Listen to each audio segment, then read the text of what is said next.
Өчигдөр арай 8 цаг 24 минутанд даргын дэргэдэх зөвлөлийн дундын цахин групп дээр хуульзан бодлогын байнгын хорооны дарга Цогтбаатар сайтын асуудлыг оруулж ирье гэдэг юм саналыг тавьсан. 5 хүн дэмжсэн 16 гишүүнээс 5 хүн дэмжсэн бусдын дэмжээгүй. Тэгээ энэ асуудлыг цэцгийн асуудал орж иртэл хойшлуулъя гэдэг юм даргын дэргэдэх зөвлөлийн шийдвэр гарсан.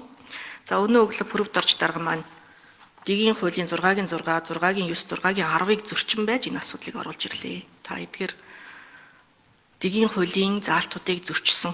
Өчигдөр 17 цагаас өмнө цогтгэрэл дарга бичгээр саналаа өгөөгүй л бол бичгээр өгсөн саналын та уншиж танилцуулаагүй бол энэ асуудал орж ирсэн өөрөө Улсын их хурлын Дигийн тухай хуулийг зөрчсөн гэдгийг протокол тэмдэглэн үлдээмээр байна. Бид ерөн зарчмыг л ярьж байгаа, хуулийг л ярьж байгаа. Зандан шатар ерөнхий сайдад үндсэн хуулийн цэцгийн шийдвэр таны талд гарсан бол ойлгомжтой. Энийг бол Улсын их хурл авч хилэлцэхгүй эцсийн шийдвэр гэдгийг бүгд ойлгоод байгаа. Гагцхүү 95 дугаар тогтоолыг яг хүчингү болгож байгаа тэр процесс нь одоо ингээд Улсын их хурлын тогтоолыг хүчингү болсон тооцсуугаа гэсэн тамга тэмдэгтээ гарын үсгтээ Улсын их хурлын тогтоол байх ёсгүй юу гэдгийг л асуугаад байгаа. Ингэж байж сая таны 95 дугаар тогтоол хүчингү болж та ерөнхий сайдаар үүрэг гүйцэтгэгч биш үндсэн одоо ерөнхий сайдаа гэдэг энэ одоо легитим чанар чин одоо босч ирнэ гэж зүгээр би бодох юм. Магадгүй та намайг чи хууль тайлбарлах хүн бишээ гэж дахиж бөөрөлгөх байх. Би зөвхөн энийг л хүссэн. Үндсэн хуулийн цэцгийн шийдвэрийг огт үгүйсгээгүй шүү дээ. Шийдвэр гарлаа. Гагцхүү 95 чинь одоо хүчингү болох ёстой байхгүй. Энийг хүчингү болгочихоод давай инх баяр нүур бардам орж ирээ. Ийм асуудлыг л хүссэн. Гэвч хүч дүрээд одоо энэ асуудлыг оруулаад явлаа. Бид ямар нэгэн санал хураалт хийхгүй танилцуулагдаад одоо асуултуудаа асуугаад дуусчихна. Инх баяр сайд тань дээр Баянгол хаан уул Сонгон хайрхан дүүргийн иргэний хэргийн анхан шатны тойргийн шүүхийн шүүгчийн захирамж 25 оны 10 сарын 10-нд хүний нэр төр алдар хүндэт одоо халдсан ажил хэргийн нэр хүндийг гутаасан болохыг тогтоож мэдээлэл тараасан хэлбэрээр няцааж залруулга хийлгэхийг даалгуулах тухай одоо иргэний хэрэг үүсгэсэн байгаа байхгүй. Та энэ иргэний хэрэг үүсгэсэн зарга дээр одоо очсон байгаа юу? Хүлээж авсан уу? Түрүүн над дээр одоо ямар нэгэн гомдол гараагүй гэж хэлсэн та энэ одоо шүүхтэр уг нь ороод нотлох баримтуудаа өгөөд гин буруугүй гэдгийг нотлуулад гарч ирэх ёстой эцсийн процесс нь бол тэндээ орж ирэх ёстой маа гэж би бол ойлгож байгаа.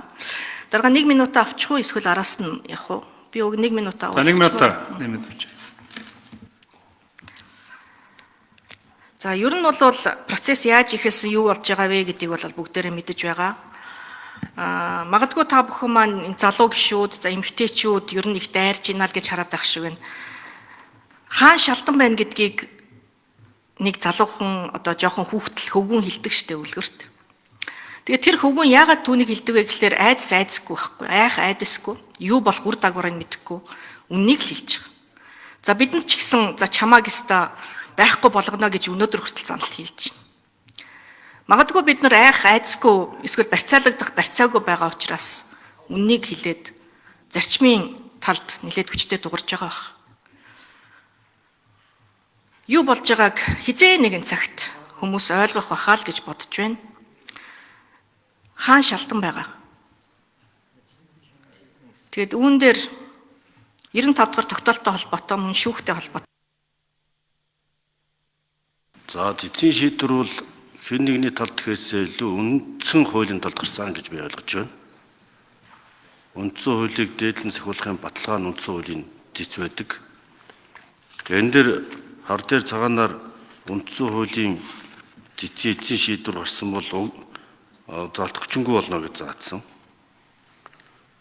Үндсэн хуулийн 66 дугаар зүйлийн 4-р хэсэгт хууль зарлиг улсын их хурл ерөнхийлөгчийн бусад шийдвэр түнчлэн засгийн газрын шийдвэр Монгол улсын олон улсын гэрээ үндсэн хуульд нийцээгүй гэж үндсэн хуулийн цэц шийдвэр гаргавал зохих хууль зарлиг батламж шийдвэр хүчингү болно гэж заасан гэж. Тэгэхээр хүчингү болгоод гэсэн юм зарлиг гарсан. Одоо хүчингү болгоё гэж хэлцээд хянаад шийдвэр одоо улсын их хурлаар тогтоол төсөл батлна гэхээс илүү нэг хэрэгжүүлэх гэсэн юм агуулгатай үндсэн хуулийн цэцгийн шийдвэр гарсан. Үндсэн хууль өөрөө тэгээ заасан. Үндсэн хууль нийцээг бол тэр хүчингү гэж заасан. Энэ одоо цэцэн шийдвэрийн бичээстэй байна. Үндсэн хуулийн 7 дугаар зүйлийн 1-д баха. Одоо үндсэн хуульд хууль зарлиг төрийн байгууллага албан тушаалтны бүх шийдвэр бүрнээ нийцсэн байвал зохино гэж заасан. За ийм учраас энэ үндсэн хуулийн асуудал бол тодорхой. Тэгээ ерөнхийлөгчийн хоригч гэсэн тодорхой гэж ойлгож байгаа. Ийм учраас засгийн газар хэвийн үйл ажиллагаа явуулах шаардлагатай байна. Төр ардны эрх шиг тэгж шаардж байна. За харин бидэнд айц байхгүй учраас худал хулгайлын хувийн асуудал байхгүй учраас худалдаа эвлэрэхгүй, хулгайтай эвлэрэхгүй энэ тэмцлийг тууштай үргэлжлүүлэх зайлшгүй шаардлагатай байгаа учраас бид энэ асуудлыг хөндөж гаргаж явж байгаа. Төрийн бүх шатанд энэ төрийн эмчид компаниудад энэ баялагын хараал хулгай болчиход байгаа энэ асуудлуудад өнөөдөр цэг тавихгүй бол энэ эргэлзээ маргаан дагаад байгаа асуудлуудыг шалгаж нийтэж болохгүй бол ард түмний итгэл алдагдаж байна. Төрийн бүх эрх мэдэл ард түмнээс их сурвалжтай гэж үндсэн хуулийн заасан. Ард түмэн үүнийг шаардаж байна. Ийм учраас энэ тэмцлээс бид ухрахгүй ингэж байж Монголын төр цэвэршиж авилах хэлэх хуулийн асуудал зэгслэгдэж нийгмийн эдийн засгийн амьдрал сэргэнэ. Үүнд бид хатуу итгэлтэй байгаа. Бид баялагын хулгай, нүүрсний хулгайг дасан зогсоож иж учирсан хохлыг арилгаж гин буруутнуудад хариуцлага тооцож иж далд эдийн засгийг ил тод болгож иж Монгол улсын эдийн засаг сэргэнэ. Ийм учраас энэ асуудал бол бид худал биш хууль үнэ ялах ёстой гэж энэ зарчмаар явж байгаа. Ийм учраас бидний хийж байгаа бүх үйл ажиллагаа зорилго зөв. Бидний тэмцэж байгаа арга хэлбэр зөв. Хуулийн дагуу явж байгаа.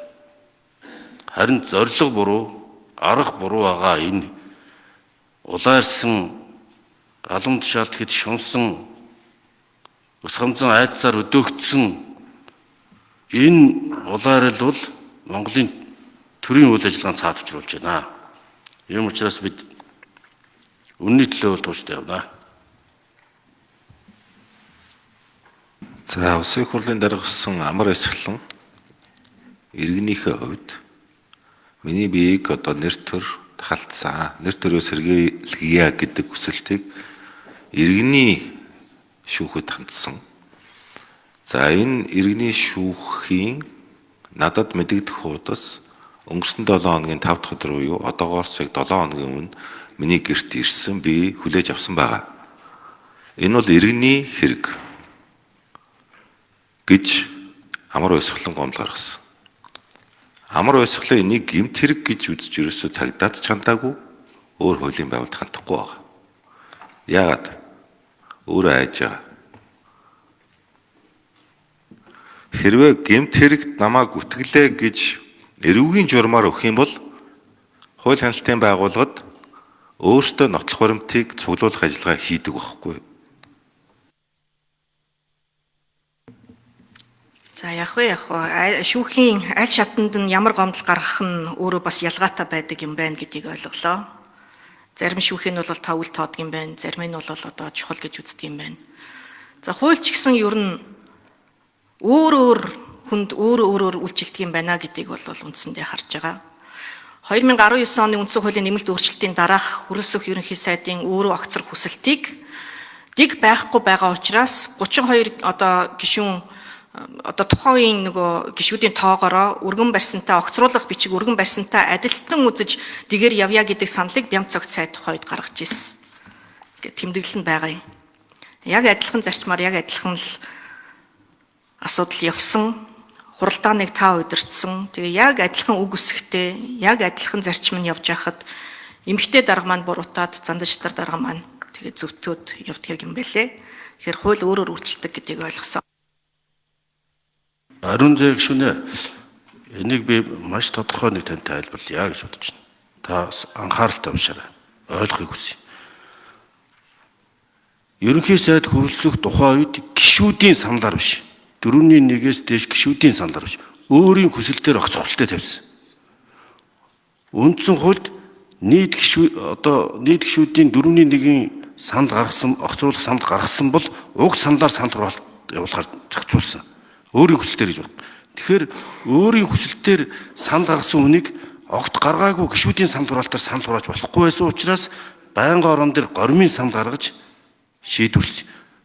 Ойлгож байна уу? Яаж адилтахын нэг нь гишүүдийн саналаар огцох процесс, нөгөөх нь нэг нь одоо нийт гишүүдийн 4-1-ээс намайг огцруулах санал гаргацсан. Хүрэлцэх дарга чинь өөрөө огцрох хүсэлтэй өгсөн. Өөрөө огцрох хүсэлтээр гэсэн үндсэн хуулийн заалт байхгүй. Тэгэхээр одоо Тэмээ Яма-2-ыг адилтгаж үзэх гээд байгаа чинь л би гайхаад байгаа юм. Ариун зай гишүүнэ. Нэг нь өөрийнхөө хүсэлтээр огцорж байгаа процесс. Өөрийнхөө хүсэлтээр огцорж байгаа үнийг гишүүдийн саналаар санал хураалт яаж явуулж болох юм бэ? Гаргаагүй гишүүдийн санал хураалтаар явуулах хэрэгтэй гэж тааш гэж шаардаад ах юм. Эн чинь жинхэнэ давхар стандарт одоо нэг давал стандарт. Өөрөө огцрох санал гаргасан үнийг за чамаа гишүүдийн саналаар санал хураалт болгож огцруулах гэх юм.